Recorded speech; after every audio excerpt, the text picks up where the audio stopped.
اگر کوئی یہودی ہمارے آقا کے اوپر کیچڑ اچھالتا، ہم حضرت موسیٰ پر کیچڑ نہیں اچھال سکتے، ہم ختم ہو جائیں گے، ہمارا ایمان ختم ہو جائے گا، ہم مظلوم ہیں۔ اگر کوئی بدھسٹ کیچڑ اچھالتا ہے، رام کا ماننے والا کیچڑ اچھالتا ہے ہمارے آقا پر، ہم نہیں کیچڑ اچھالیں گے۔ کیوں؟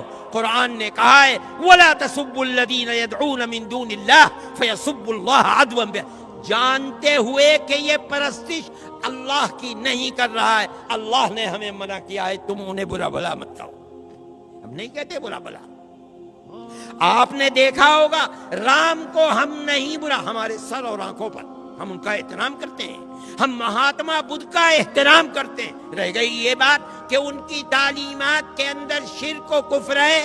ایک زمانہ گزر چکا، کہتے ہیں 14 لاکھ سال پہلے رام اور سیتا تھی، اس زمانے کے اندر ان کی تعلیمات بدل گئی ہوں، ہو سکتا ہے حضرت عیسیٰ کی تعلیمات بدل گئی، حضرت موسیٰ کی تعلیمات، قرآن کہتا ہے تعلیمات بدل گئی، رام اور مہاتما بدھ کی تعلیمات بھی بدل گئی، ہو سکتا ہے، اور ہو سکتا ہے کہ وہ نبی ہوں۔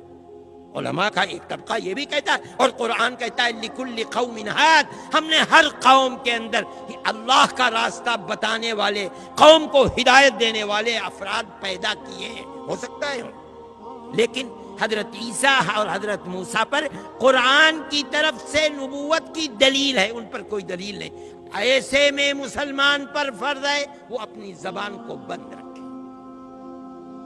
کیوں؟ کسی نبی برحق پر کیچڑ اچھالنا جس طرح ایمان سے باہر کر دیتا ہے، اسی طرح نبی غیر برحق کو نبی کہنا اسلام سے باہر کر دیتا ہے۔ خاموش۔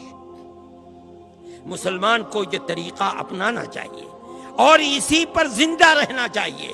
دوسرے ظلم کر رہے ہیں، ہماری آنکھ، ہماری زبان بند ہے، ہم کچھ نہیں کہہ رہے ہیں، صرف احتجاج، اور احتجاج بھی اس حد تک جو تمہیں تمہارے دستور نے حق دیا ہے، اور وہ یہ ہے جا کر اپنا احتجاج لکھوا دو، رپورٹ درج کرا دو، اگر نہیں بس چلتا آگے بڑھ کر کے کورٹ میں پہنچ جاؤ، مقدمہ دائر کر دو، یہاں تک تمہارا حق ہے۔ اس سے زائد بڑھو گے تو ملک کے اندر امن و امان قائم نہیں رہے گا، اکثریت کا بھی نقصان ہوگا، اقلیت کا بھی نقصان ہوگا۔ دیکھو ابھی تمہارے برابر میں ہانس روڈ کے اندر ہو گیا، ہندوؤں کا بھی قتل ہو گیا، مسلمانوں کا بھی قتل ہو گیا، دکانیں بھی جل گئیں، بات کچھ بھی نہیں تھی۔ میرے بھائی، جمعیت علماء کبھی جذبات سے نہیں کھیلتی، ہم نہیں کھیلیں گے، ہم نے ہمیشہ صبر کی تلقین کی ہے، آج بھی ہم صبر کی تلقین نہیں کرو گے۔ اگر آج 10 مرتبہ ہو رہا ہے، کل کو 50 مرتبہ ہوگا،